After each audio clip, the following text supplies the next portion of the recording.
Think about your morning routine. You brush your teeth, make tea, hop in the shower, feed the dog, and all of this involves water. But we don't really think about it. But here's the thing. Right now, roughly 1 in 8 Americans can't afford their monthly water bill. In fewer than 5 years, that number is projected to triple.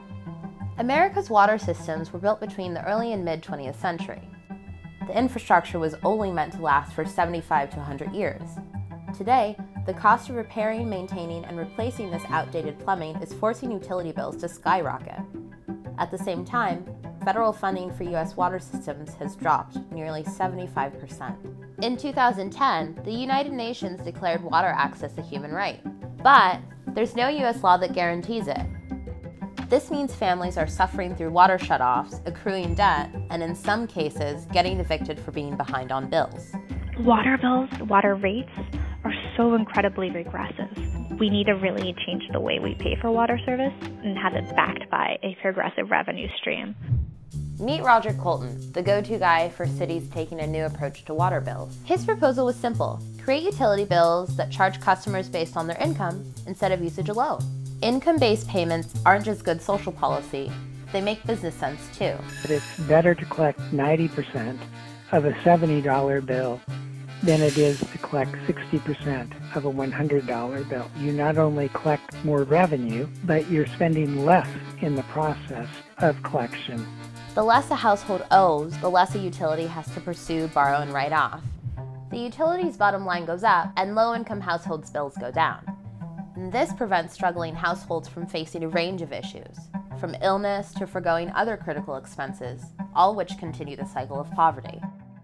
Take Philly. 1 in 5 Philadelphia households have experienced at least one water shutoff since 2005, and 40% of households are water bill delinquent.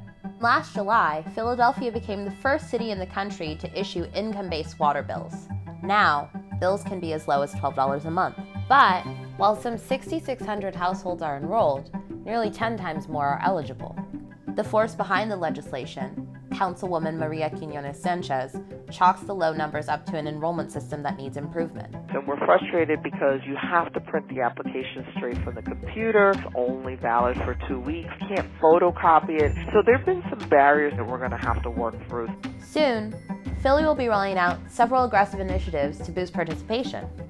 Despite its slow start, Colton remains optimistic and expects other cities to follow Philly's lead. The recognition has to occur. The business benefits, the social welfare benefits are not mutually exclusive. Other cities like Chicago and Baltimore like what they see. Alderman Carlos Ramirez Rosa told Grist he believes Chicagoans will support his proposal. It's in their best interest. As your water bill goes up by hundreds of dollars per year, your ability to pay that doesn't necessarily increase by hundreds of dollars per year. Water is life, and such an important utility needs to be maintained, regulated by the government for the public good.